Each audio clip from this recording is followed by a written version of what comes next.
Сәлем балақай.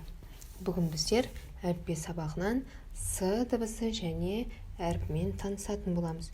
Бүгінгі сабақтан сюжетті сурет бойынша әңгіме құрастыруды үйренеміз. Және сол құраған әңгімеден сөйлемді ажыратуды, сөйлемнен сөздерді ажыратуды және дыбыстық талдау, алынған сөзге дыбыстық талдау жасайтын боламыз. С дыбысының дауысты немесе дауыссыз екендігін ажыратуды үйренетін боламыз. Ал енді суретке назар аудара қояйық. Мына жерде көріп тұрғанымыздай суретке сұрақ қою арқылы мәтін құрастырамыз. Ең бірінші суреттен нені көріп отырмыз?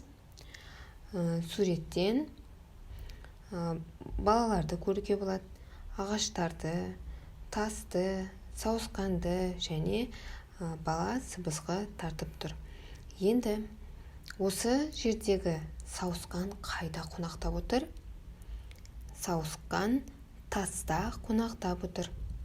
Бұл жердегі балаға ат қояйық, Самат. Самат не істеп тұр? Самат сыбызғы тартып тұр. Оны кімдер тыңдап отыр? Оны достары тыңдап отыр. Енді балалар осы жердегі сұраққа жауап болған сөйлемдерден әңгіме құрастырайық. Ең алдымен таста сауысқан отыр, ал Самат сыбызғы ойнап тұр. Оны достары мұқият тыңдап отыр. Ал кәне мәтін неше сөйлемнен тұрды? Сауысқан таста отыр, Самат сыбызғы ойнап тұр. Оны достары мұқият тыңдады. Бұл жерде 3 сөйлем бар.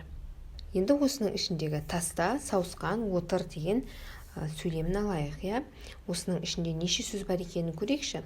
Таста сауысқан отыр. Бұл сөйлемде 3 сөз бар екен. Енді осының ішінде тас деген сөзді алайық, кәне. Тас. Біздер бұл жерден жаңа дыбысты естиміз. Тас с дыбысы екен, С дыбысы дауыссыз дыбысқа жатады.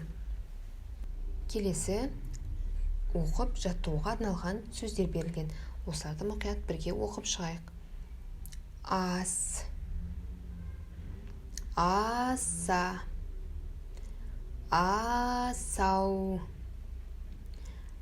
сан, сана, санау,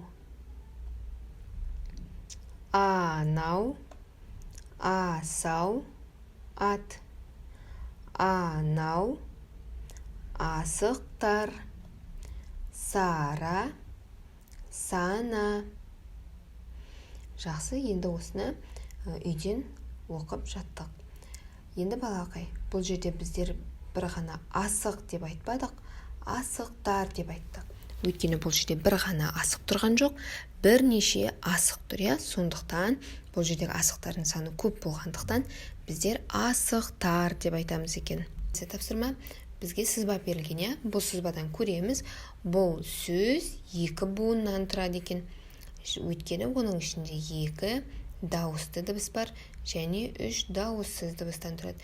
Біздерге бұл сызбаға мына жердегі суреттердің қайсысы сәйкес келетіндігін ажыратуымыз қажет. Кәне, бірінші тұрған қасықтың суреті, Қасық 2 буыннан тұрады. Қ дауыссыз, А дауысты, С дауыссыз, О дауысты, Қ дауыссыз. Бұл сызбаға сәйкес келіп тұр.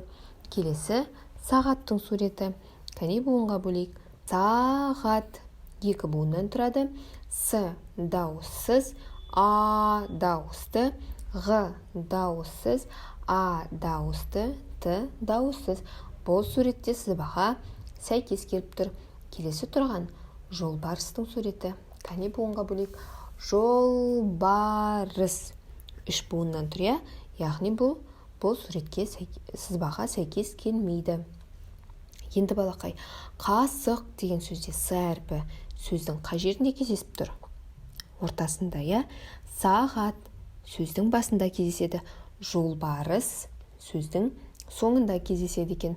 Сонда с әріпі сөздің басында, ортасында және соңында да кездеседі.